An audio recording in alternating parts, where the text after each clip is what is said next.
শান্তিনিকেতনের ভ্রমণ পর্ব কিন্তু এখনো শেষ হয়নি। তাই আপনাদের সকলকে সুপ্রভাত জানিয়ে আজকের ভ্রমণ পর্বটি শুরু করছি। আজকে আমাদের শান্তিনিকেতনের দ্বিতীয় দিন। আমরা শান্তিনিকেতনের আশেপাশে যতগুলো দর্শনীয় স্থান আছে, মোটামুটি যতটুকুনি আমরা ঘুরে দেখব, আপনাদেরকেও দেখাবো। তো সবার প্রথমে যেখানে গেলাম, কঙ্কালীতলার মন্দির। এইখান দিয়েই আমাদের যাত্রা আজকে শুরু করলাম।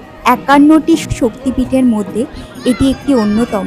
এখানে হ্যাঁ, কথায় আছে সতী মায়ের কোমরের অংশ সামনেই দেখছেন পতিত না তাই। হয়েছে। এই যে কুণ্ডটি দেখালাম, ওখানে সতীর দেহ পড়েছিল।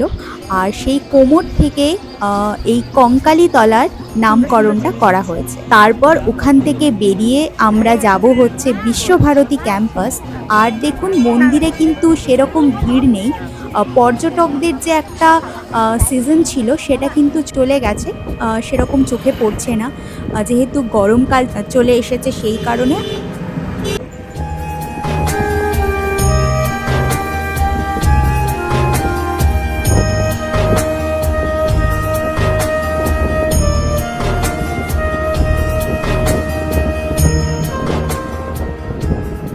আমরা বিশ্বভারতী ক্যাম্পাসে ঢুকলাম।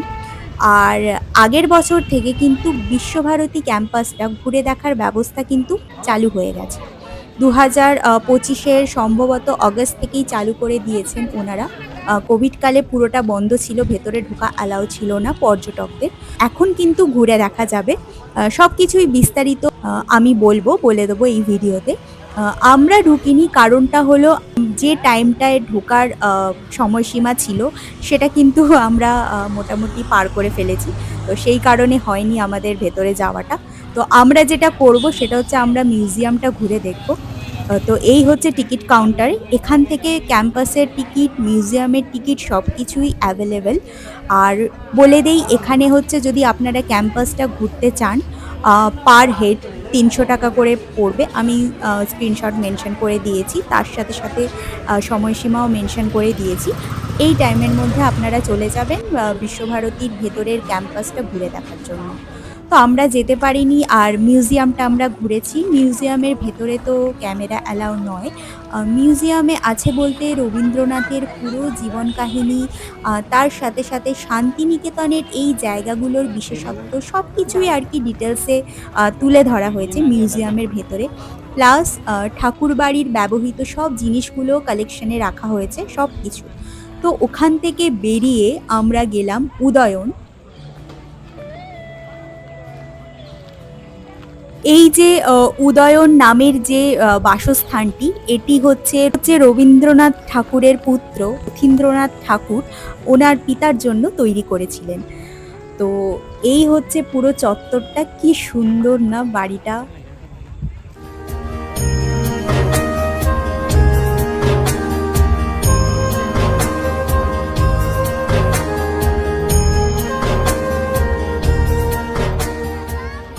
এবার হচ্ছে ওখান থেকে বেরিয়ে এসে আর বেশিক্ষণ থাকা যাবে না, কারণ যত বেলা বাড়ছে আচ্ছা, রোদের তাপ তত প্রখর হচ্ছে। তো ওখান থেকে বেরিয়ে আমরা টোটোয় উঠে পড়েছি। আর রাস্তায় যেতে যেতেই এই যে বাড়িটির সামনে এনে দাঁড় করালেন, এটি হচ্ছে অমর্ত্য সেনের বাড়ি। তো তারপর ওখান থেকে আমরা রওনা দিলাম একটা নতুন জায়গায়, মানে আমাদের কাছে নতুন, কারণ ওই জায়গাটায় প্রথমবার যাব আর আপনাদেরকেও দেখাবো। সেটি হচ্ছে ফসিল পার্ক।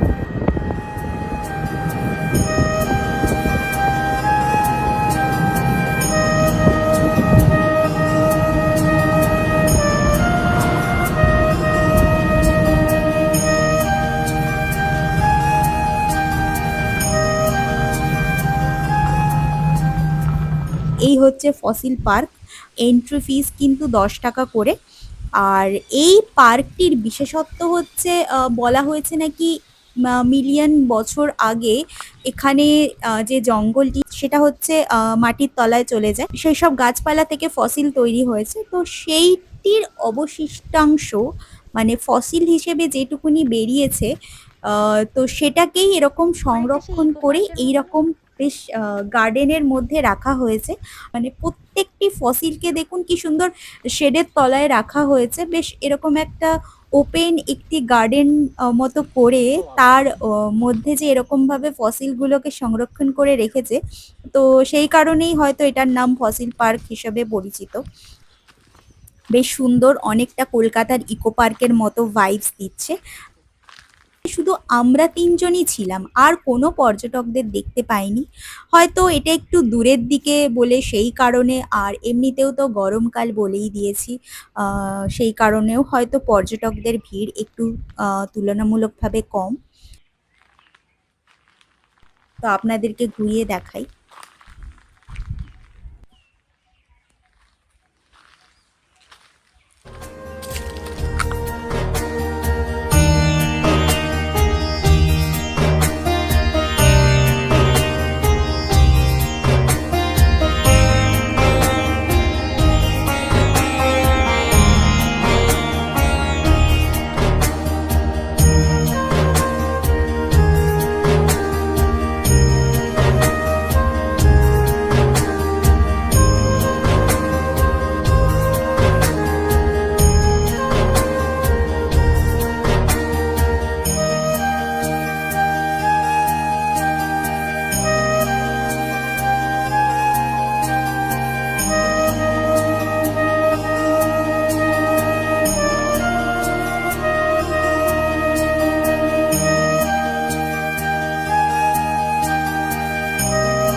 আমাদের পরের যে গন্তব্যস্থল সেটি হচ্ছে রায়পুরের রাজবাড়ি, সিংহবাড়ি। জায়গাটা দেখুন কি সুন্দর। আমরা তো আগের বারে যে ভিডিও ছেড়েছিলাম দর্শনীয় স্থানগুলোর, সেখানে ছিল সুরুল রাজবাড়ি। এবার আমাদের টোটো দাদা বললেন যে চলুন একটা নতুন রাজবাড়িতে ঘুরিয়ে আনি আপনাদের। তো জায়গাটা এক্ষুনি দেখাচ্ছি, আপনারাও অবগত এই জায়গাটার ব্যাপারে। জায়গাটা দেখে কি একটু আন্দাজ করা যাচ্ছে এখানে কোন সিনেমার শুটিং হয়েছিল? তো যদি মনে পড়ে তো আমাকে অবশ্যই কমেন্ট করে জানান।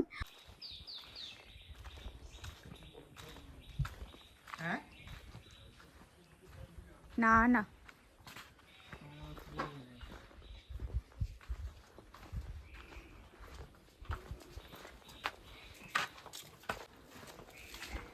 একটি বাংলা ভূতের সিনেমার শুটিং হয়েছিল। সিনেমাতে কিন্তু বলা হয়েছিল এটি হালদার বাড়ি, হ্যাঁ, কিন্তু বিশাল। আসলে এটি কিন্তু রায়পুরের সিংহবাড়ি। আর ভেতরের কোনো ভিডিওগ্রাফি নেই, কারণ এখানে ভিডিওগ্রাফি করা মানা, ভেতর পার্টটা। আমরা তো দেখছি, তার সাথে সাথে পায়ের আওয়াজ। আপনাদেরকেও দেখাচ্ছি জায়গাটা। বাইরের যেটুকুনি ঝলক আর কি তুলে ধরা যায় সেটুকুনি। বেশ নিরিবিলি একটা জায়গা। এখানে অনেক হন্টেড সিনেমার শুটিং হয়।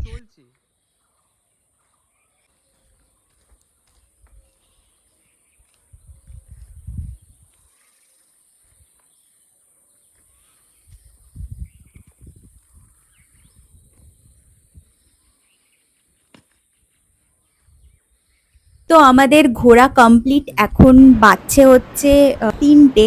এবার হচ্ছে ফিরবো হোটেলে, কারণ প্রচণ্ড খিদে পেয়েছে, রাস্তায় আমরা কোথাও খাইনি।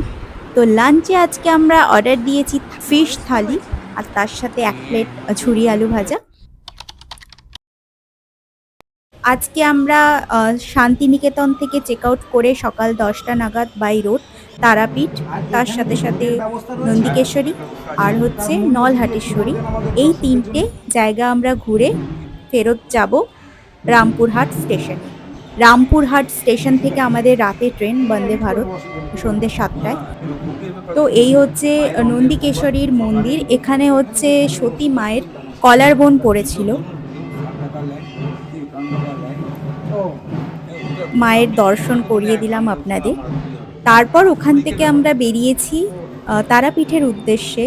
তারা মায়ের যতটুকুনি আর কি ফটো ক্যাপচার করা গেছে শেষ আমরা নলহাটেশ্বরী হয়ে ব্যাক করেছি রামপুরহাট স্টেশনে।